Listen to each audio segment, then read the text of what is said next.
we didn't earn it. We didn't earn the win. So it's a game of earning it, and it's a game of playing well and performing well, and we're just not doing a good job of that. I don't think we've done it for 6 weeks.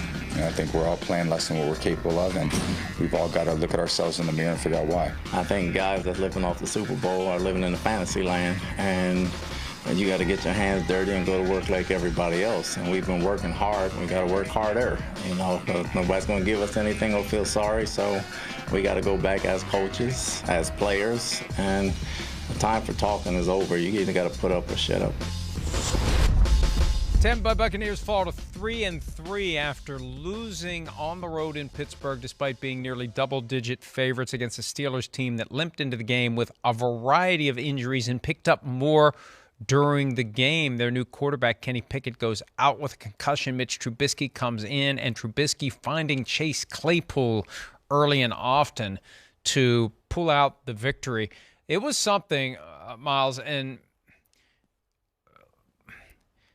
let's, before I start down this path, the elephant in the room is that Tom Brady left the team Friday night to go to New York City for what ended up being the surprise wedding of Patriots owner Robert Kraft, Brady's former boss. A surprise wedding? How could a wedding be a surprise? I didn't read enough about this story from Page 6 over the weekend. What happened was they had this big party. They invited all these people, and they didn't tell them what it was for. I have a feeling Tom Brady had an idea, because why else do you pry yourself away from your team and then stay over and don't fly back? My first thought is, well, I don't know how far the flight is from Tampa to New York, but you got a private plane. It can't be that long. You go up, you come back, you're locked back into the team for Saturday. No, he didn't come back. Yeah. He missed meetings on Saturday morning, missed a walkthrough on Saturday morning, joined the team in Pittsburgh, and of course they're going to downplay it and say it's not an issue. Of course they're going to. They're never going to come out and say, in training camp. They're never going to come out and say that it's an issue. So let's hear Todd Bowles' effort. Let's study him very carefully. Let's watch the body language, the mannerisms. Let's study what he says and how he says it when he addresses whether or not Tom Brady's disconnection from the team had any impact on the loss to the Steelers on Sunday. Tom Brady had stepped away from the team to a wedding on Friday night. In terms of what he missed, does that factor at all in the play today? No, he didn't miss anything. He had a full week of practice. Anything else? Do you think that in any way impacted the team's struggles in the red zone today? Absolutely not. I'm going to say, he can't say anything else. And he did miss something. They had a walkthrough practice on Saturday that he wasn't there for. They had meetings on Saturday he wasn't there for. Of course, it's going to make you better prepared for the game if you're there. It's not going to make you any worse prepared for the game if you're there. Right. He wasn't there. And remember how they bent over backwards to say he's all in after the 11-day absence during training camp. He's all in. He's all in. He's all in. Except when he's not. He's not all in. Because if this was Tom Brady all in, he wouldn't have left. And Robert Kraft would have understood it. How could you fault Tom Brady for not showing up when he's got a game that weekend? Bill Belichick wasn't there. Why not? Because he's got a game that weekend. So that's how it works. And Tom Brady recently lamented the fact that when you're playing football, you miss a lot of stuff. You miss weddings. You miss birthdays. That goes with the territory. And I'm not giving him a pass for it, because you can't tell us in one breath that the guy's all in, and then in the next breath, he's clearly not all in. And then you act like it's not a factor. Of course it's a factor. And I say all this, Myles, because we saw him yelling and heard him yelling some words that cannot be repeated here, but were part of the chant we referred to earlier about what the Giants fans wanted the Packers to do with that cheese. That cheese, yeah. How do you have the same credibility that you would have had if you had been there on Saturday? If I'm one of those guys taking it from Tom Brady, at some point it's crossing my mind that you ditched us Friday night and you weren't around Saturday morning. And being there is a big part of being part of a sports team, being around for everything.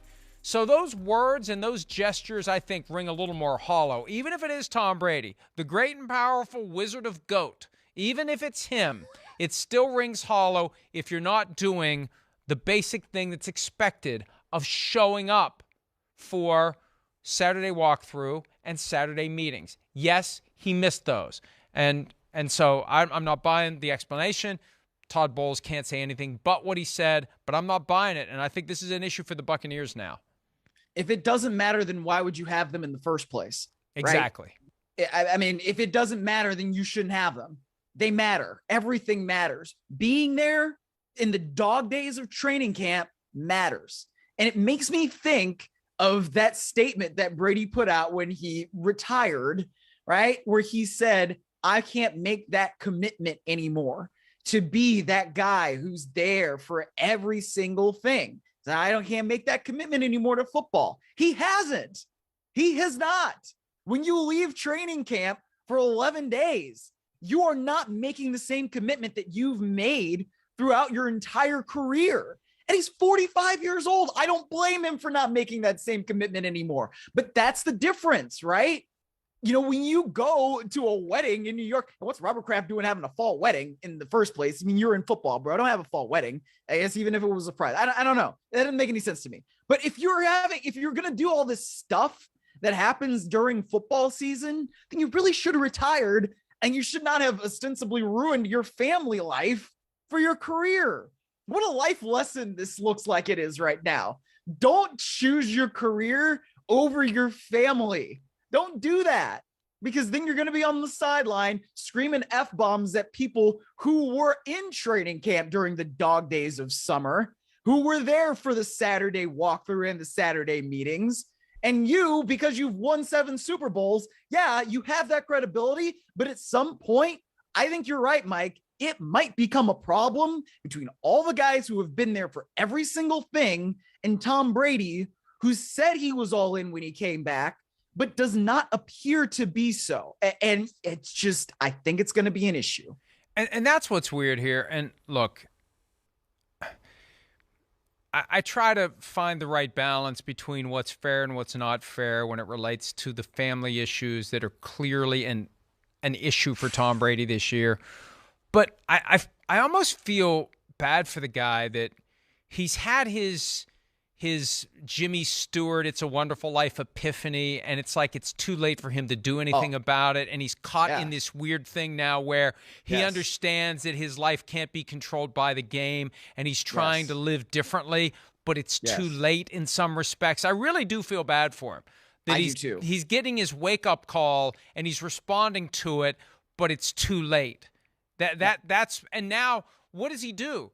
He goes through the motions of something he really doesn't want to do, and he musters enough will to do the bare minimum, but he's going to – that's what I said when he came back from the 11-day hiatus. Oh, he's back. Okay, until he leaves again. When's he going to leave again? What's he going to do? And they started talking about load management on his Let's Go podcast. And I almost got the impression, and it was a topic that Jim Gray – brought up, which means there was some sort of advanced coordination. They were going to talk about load management. And I almost thought, like, is he going to take a game off? Are they going to pick a game where they think they have a cupcake that they think they're going to easily beat, and he's just going to let Blaine Gabbert play that week? That thought crossed my mind. So I feel bad for him. Hi, it's Mike Florio. Thanks for watching PFT on YouTube. Hit subscribe for the latest news and analysis from Pro Football Talk.